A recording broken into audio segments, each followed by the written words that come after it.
Good morning everyone. In the previous video class, I simply gave the introduction of consumer behavior.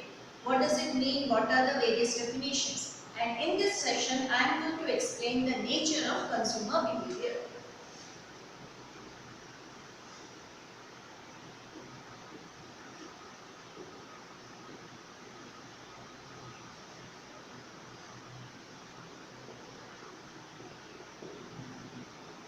Now, this nature of consumer behavior can be explained from two different angles. First one is consumer aspect and another one is taking consumer behavior as a separate discipline. So I am going to explain the nature of consumer behavior from consumer point of view and taking consumer behavior as a different discipline. So first I am going to explain nature of consumer behavior from the consumer point of view.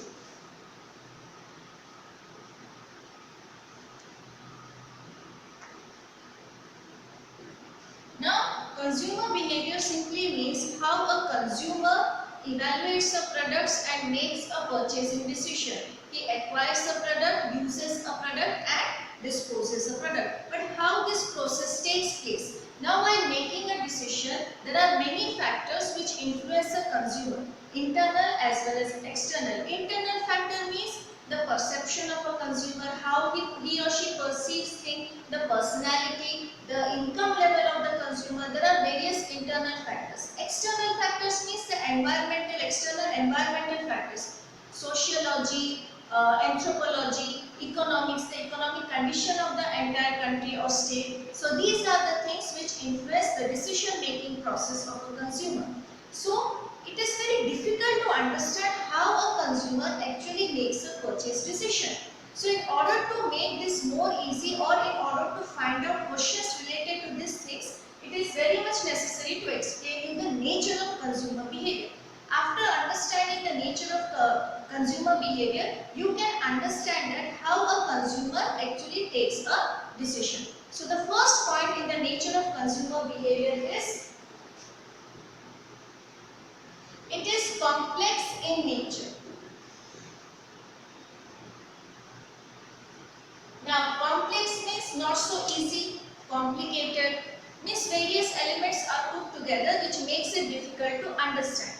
So, why consumer behavior is complex in nature? Now, consumer behavior deals with human beings, the behavior pattern of the individuals or of a group of people.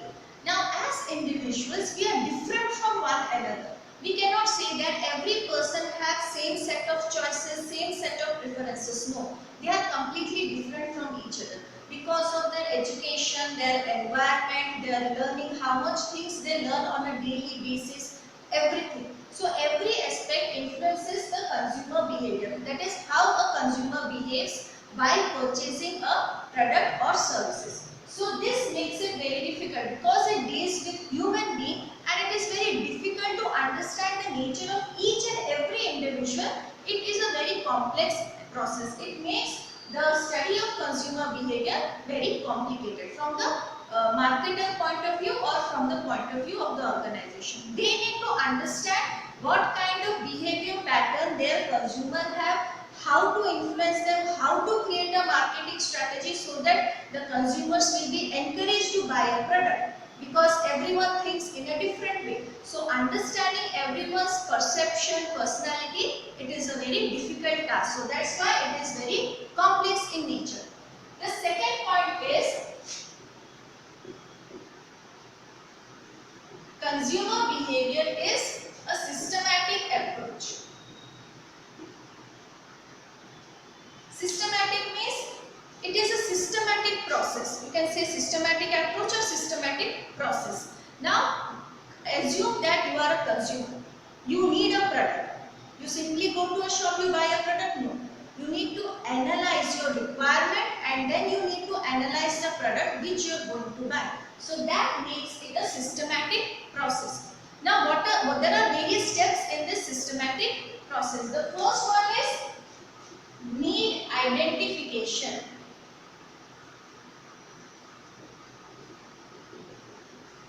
Need identification means why do we need a product? What is the requirement of a product? Take example of toothpaste.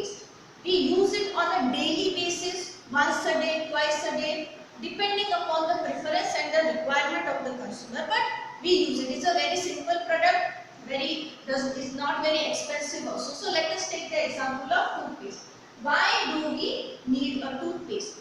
To keep our mouth clean, to protect our teeth from cavity, to protect our gums from germs and everything. So that is our identification of need. So first of all, we need to identify why we need a particular kind of product or service. After need identification, we have to gather information related to the product. What are the features of the product? Is it going to satisfy our needs and requirements or not? So we have to gather all the information related to the product. After doing it, we have to find out alternatives. That is the third one. Alternatives. Now we live in an environment where we have variety of choices. If you want to buy a toothpaste, there are variety of toothpaste where various companies manufacture toothpaste. Take example of Pepsodent. Pepsodent itself has variety of products. So after finding out information about a particular product, we need to find out what are the various alternatives. Are there any alternatives? If there are any alternatives, how many alternatives are there? What are the features they are providing? Everything we have to analyze. We cannot stick to one product only. We need choices so that we can find out the best out of it.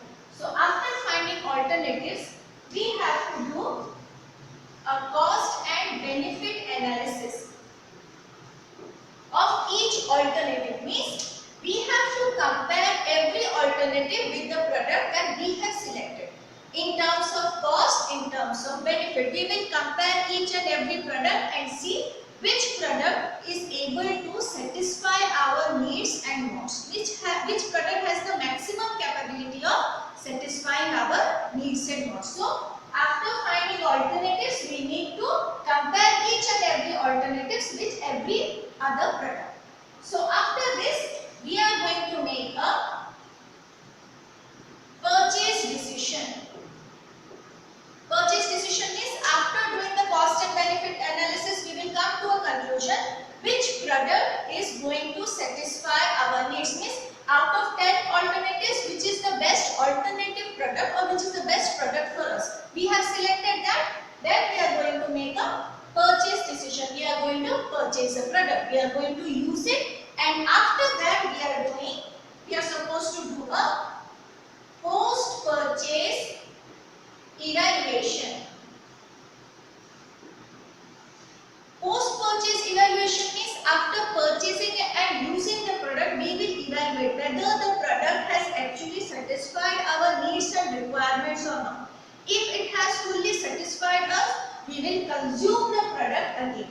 And if the product has not satisfied us, then we will again go to the alternative aspects, do analysis of the alternatives, evaluate the alternatives, and then we will purchase another product. So this is the systematic process through which a consumer actually makes a buying decision. Okay. Now let's move on to the third point of nature of consumer behavior. Now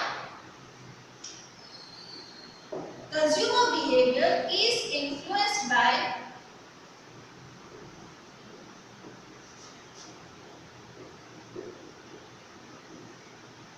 various factors.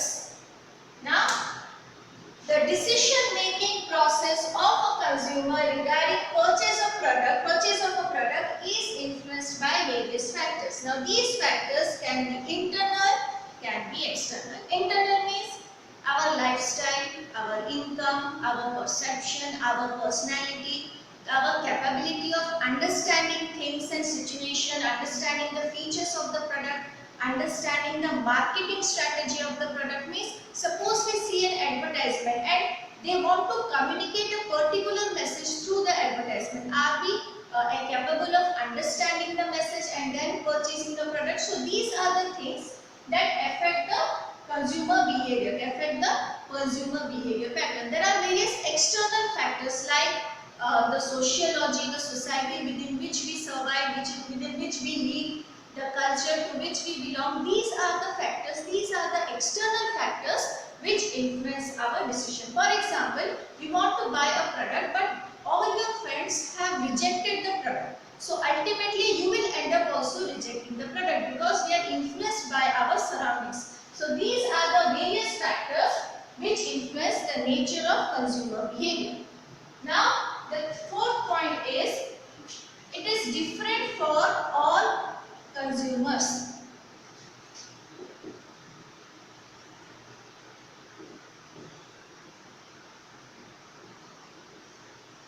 Different for all consumers means, like I said, in the first point, complex in nature, every consumer behaves in a different manner. Their needs, requirements, their ways of satisfaction of their needs and requirements are different. So different for all consumers. People prefer different variety of products. Their choices are different, their preferences are different. You may use one kind of product but your family members, your friends may use another kind of product, or you may use same kind of product belonging to different brands. That's why it is different for all consumers. Every consumer has a different set of behavior pattern. Okay. Now the fifth point is different for different products.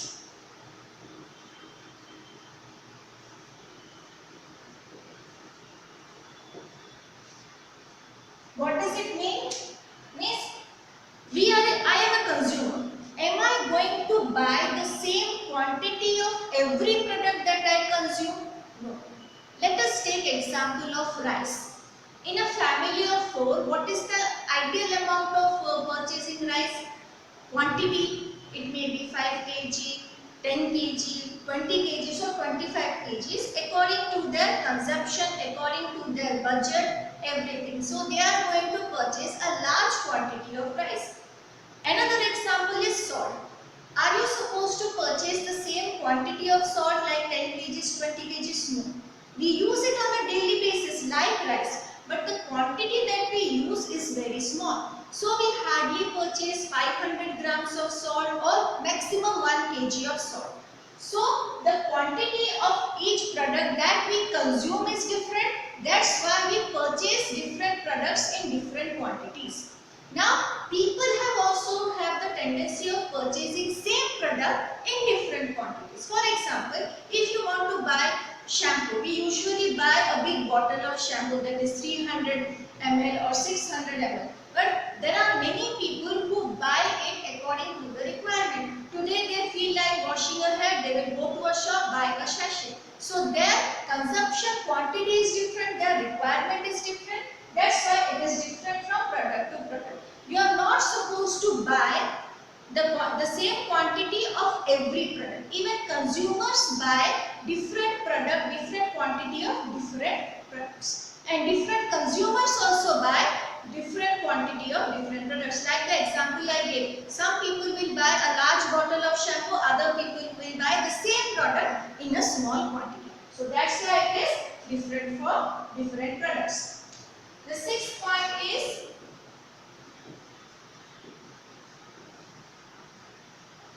region bound. Region bound means we are very much influenced by the society within which we live, within the region. For example, the urban and the rural people. The urban people, like I said, usually purchase in large quantity and it is very easy to convince them. If an advertisement is made in a logical manner, if the marketer has focused the main features of the product, they can actually influence the decision making process of a urban consumer. But let us move to the rural consumer. Now rural consumer are very traditional in nature. They stick to one product. They refuse to change. They refuse to change the product which they use. They are using it for many years. Why to change a product? That is their mindset. So it is very difficult. It is a different type of consumption pattern in rural area and in urban area. That's why it is region bound. Our consumer behavior, our buying decision is influenced by the region within which we live. Now let us move on to the seventh point of nature. Nature of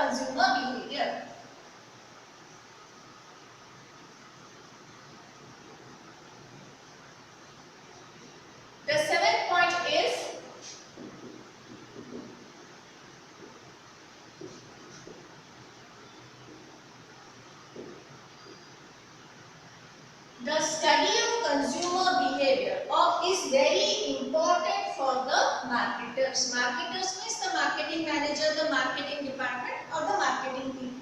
It is very much important. Why? Because they are supposed to create an advertisement, create marketing strategy so that they can influence consumers so that they will buy the product. And in order to do that successfully, they need to understand the behavior of the consumer.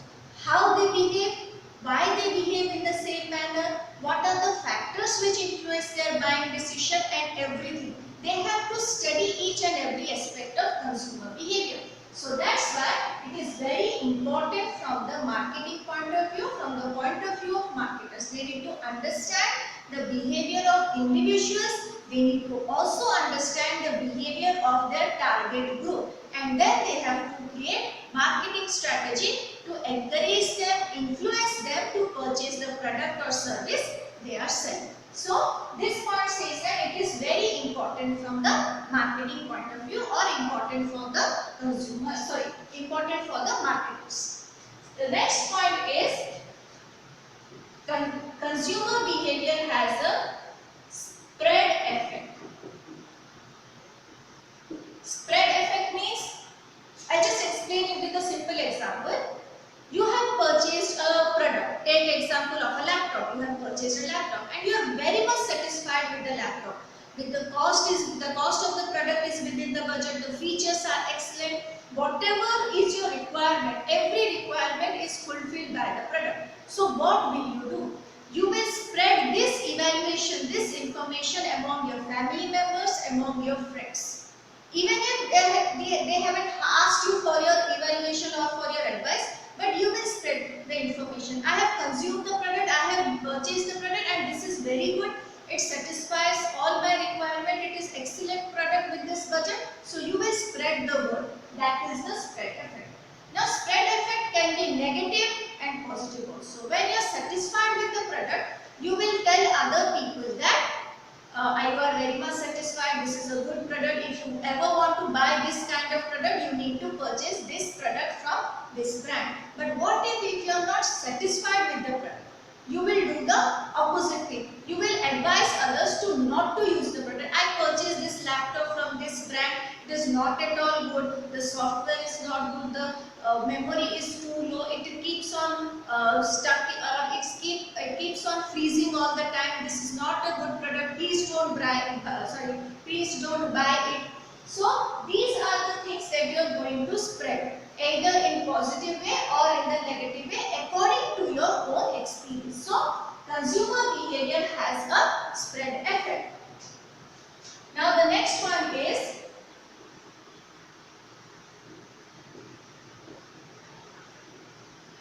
usually we buy products according to our financial condition, according to our budget. But there are many people who buy luxury brands, luxury products only to reflect their high status. A person is having Rolls Royce or any kind of luxury car, BMW or Mercedes Benz, that shows their status. And people usually buy these kind of luxury brands in order to reflect status. Like example of watches, having a set of watches belonging to a very expensive brands. So these are the things which reflect the status. People not only purchase a product in order according to their income or according to their economic condition, they also buy products to show their status, high status specifically. So the next point in the nature of consumer behavior is it raises the standard of living.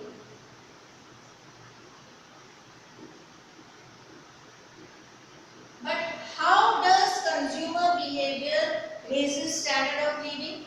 So basically, why do we need a product? Why do we purchase a product? Because we need it to make our life easy.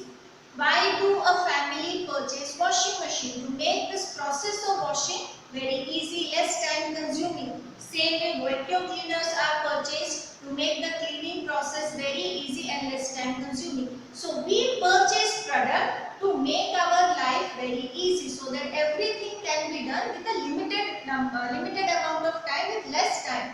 So that's why we consume more and more products, and the way we consume more and more product, that raises our standard of living. We have all the things that are to make our life more and more easy. So that raises our standard of living.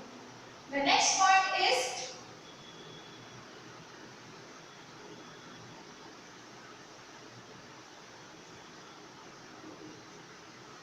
now what does brand loyalty means?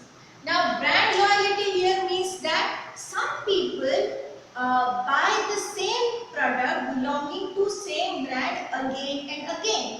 But why do they actually do this?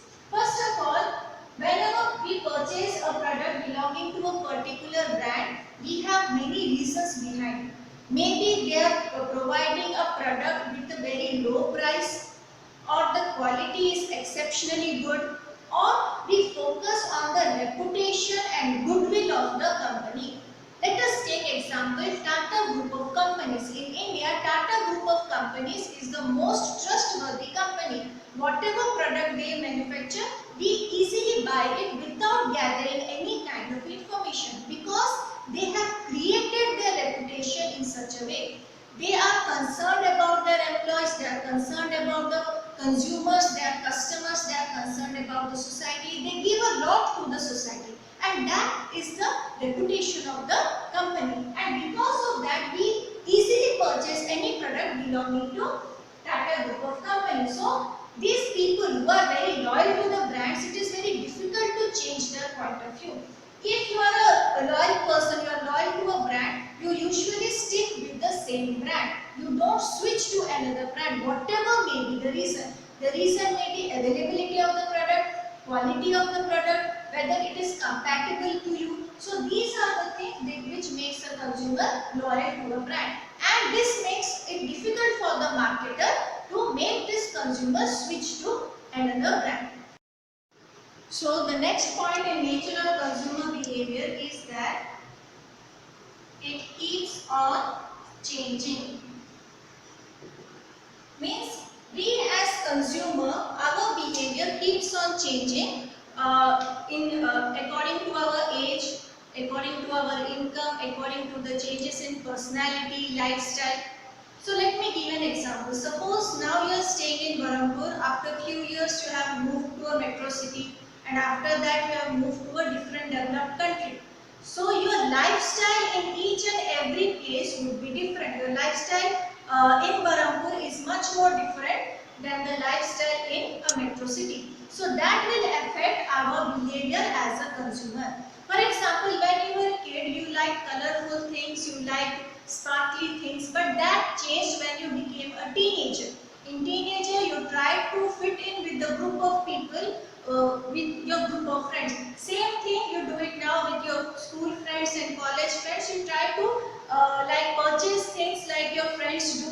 You like to use the products that your friends usually use. So that means that the nature of consumer behavior keeps on changing. It is not constant. The last point is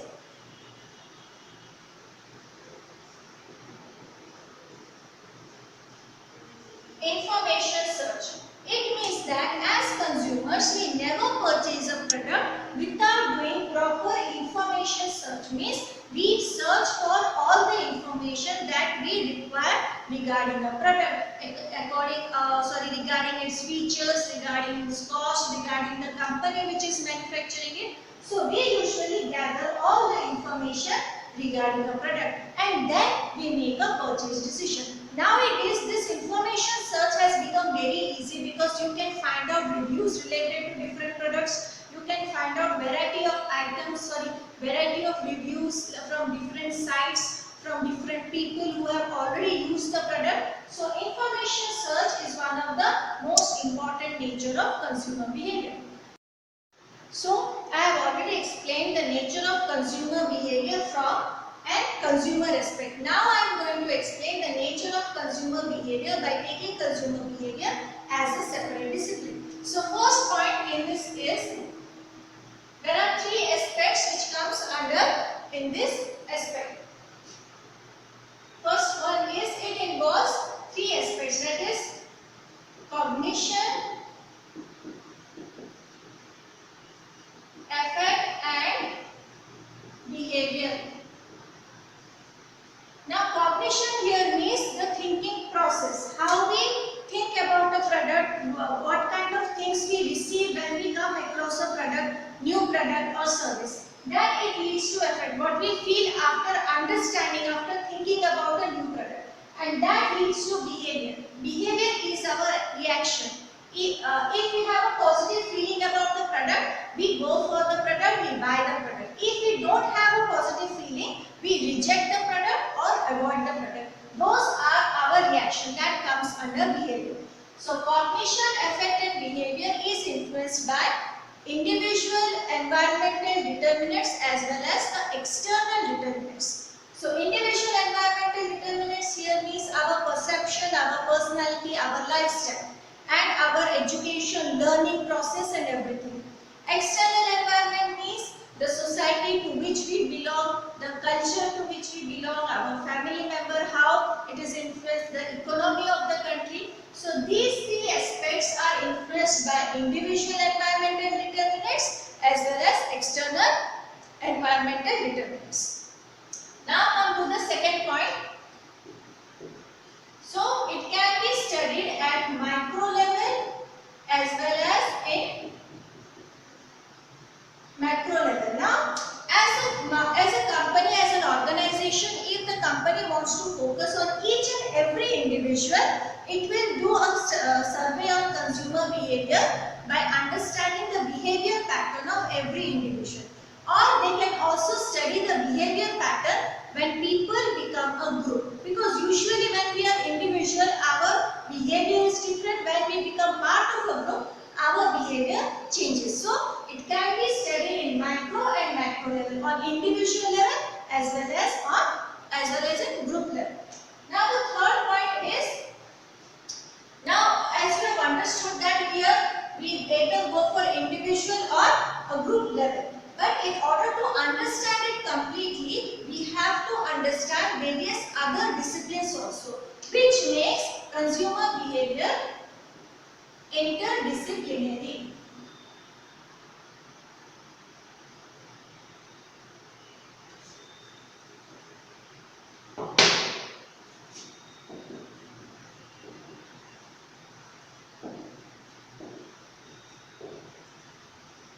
Interdisciplinary means it draws principles and knowledge and practices from various other disciplines in order to understand the factors which affect the consumer behavior. Like I said, the culture to which we belong affects our decision making process, the society to which we belong affects our decision making process, our salary, income and everything. In order to understand these factors, consumer behavior draws principles from variety and various of disciplines like sociology, psychology, economics, anthropology. So it accepts principles and practices of these disciplines, which makes consumer behavior interdisciplinary. Now let's move on to the fourth point of nature of consumer behavior. Now it is very dynamic in nature. In the previous aspect, I have explained that it keeps on changing. The consumer behavior keeps on changing. Here it is saying very dynamic. Dynamic, that the behavior pattern of the consumer keeps on changing, as well as the environment within which the consumers live also changes. So as a consumer, when our external environment changes, we also change our consumer behavior. Now let me give an example. During this time, many people thought that we are not going to get food items and other items after few days. So people decided to purchase large quantity of products and keep it in their home as stock. So this change in behavior is because of change in the external environment, change in the situation. So consumer behavior is very dynamic because of changes within the human being as a consumer, and also because of the changes in the external environment. Now come to the fifth point of nature of consumer behavior. Now it involves a process of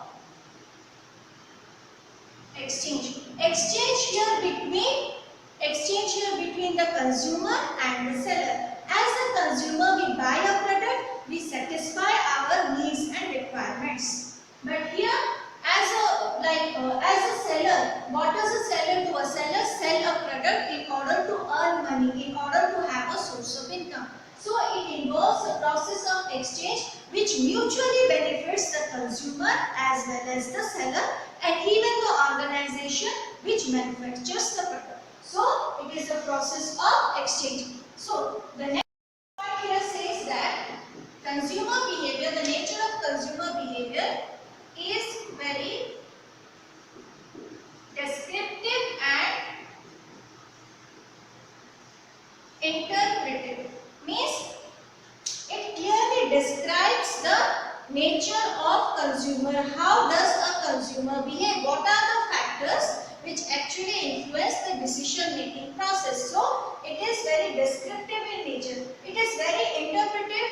It means that as it draws knowledge from other disciplines, it interprets and links it with the consumer behavior. How the knowledge of various disciplines actually help the marketer to understand the behavior of a consumer. So it is descriptive in the form that it describes the nature of consumer behavior, how they behave, how they make a purchase decision, and it is interpretive as it involves all the other discipline and how it uses to understand the nature of consumer behavior. And the last point here is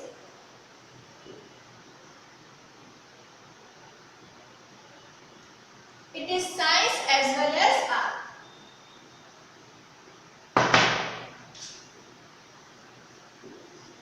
It is science as well as art. Science means it has certain tools and techniques through which they can identify the behavior of a consumer. But like I said, every consumer is different, and so predicting the behavior pattern of a consumer comes under the art thing. Means the prediction of a consumer behavior is the art aspect of consumer behavior. But the tools and techniques which are used in understanding the consumer behavior is the science aspect. So there are certain set of tools and techniques which are used to predict the consumer behavior, and how they predict, that is the art aspect, and the tools and techniques come under the science aspect. So this is the nature of consumer behavior while considering consumer behavior as a separate discipline. So in the next class I am going to explain why actually the marketers have to study consumer behavior. Okay, so that's it for today. We will meet in the next session.